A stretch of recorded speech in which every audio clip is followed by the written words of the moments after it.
तो दोस्तों पिछले हफ्ते की ही बात है, यह खबर निकल के सामने आई थी जिससे भारत को काफी बड़ा झटका लगा था कि हमने 2020 में आर्मेनिया के साथ जो स्वाति रडार की डील करी थी, उस रडार की डील के तहत जो रडार हमने आर्मेनिया को सप्लाई किए थे, उन रडारों की जो तकनीक है वो आर्मेनिया की एक सैन्य अधिकारी ने किसी दुश्मन देश को सप्लाई कर दी है, जिससे भारत के जो स्वदेशी हथियार हैं उनकी तकनीक आर्मेनिया के दुश्मन देशों के हाथ लग चुकी है। और यह भारत के लिए वाकई बेहद ही चिंता का विषय था, क्योंकि भारत आगे चलकर आर्मेनिया को और भी ज्यादा एडवांस हथियारों से लैस करने वाला था, ताकि आर्मेनिया अपने ऊपर आने वाले किसी भी खतरे को बड़े ही आसानी से खुद ही न्यूट्रलाइज कर सके। साथ में भारत ने आर्मेनिया से भी यह वादा किया था कि आपके साथ किसी भी प्रकार की गंभीर परिस्थिति में भारत हमेशा ही मदद के लिए खड़ा रहेगा। साथ में आपको आवश्यकता पड़ने पर एडवांस से एडवांस हथियार भी भारत देगा।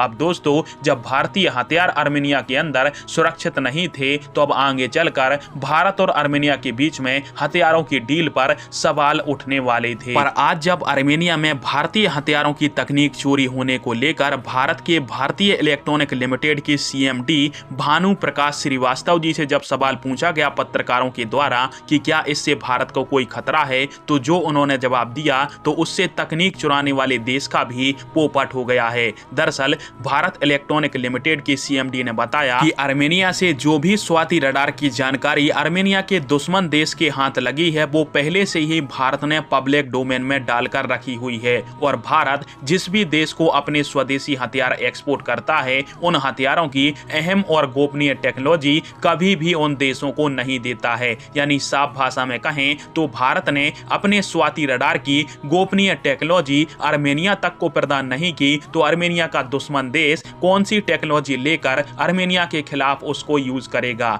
यानी बात साफ है कि भारत हमेशा ही अपने हथियारों के एक्सपोर्ट को लेकर चौकन्ना रहता है, और इससे भारतीय हथियारों को कोई भी आगे चलकर बड़ा खतरा नहीं होगा। फिलहाल में आप सभी की इस टॉपिक के अंदर क्या राय है, और इस इंसिडेंट के बाद क्या भारत को अब सोच समझकर आर्मेनिया को अपने हथियार देने चाहिए? कमेंट बॉक्स में फिर आप दीजिएगा। वीडियो को लास्ट तक देखने के लिए धन्यवाद। जय हिंद, वंदे मातरम।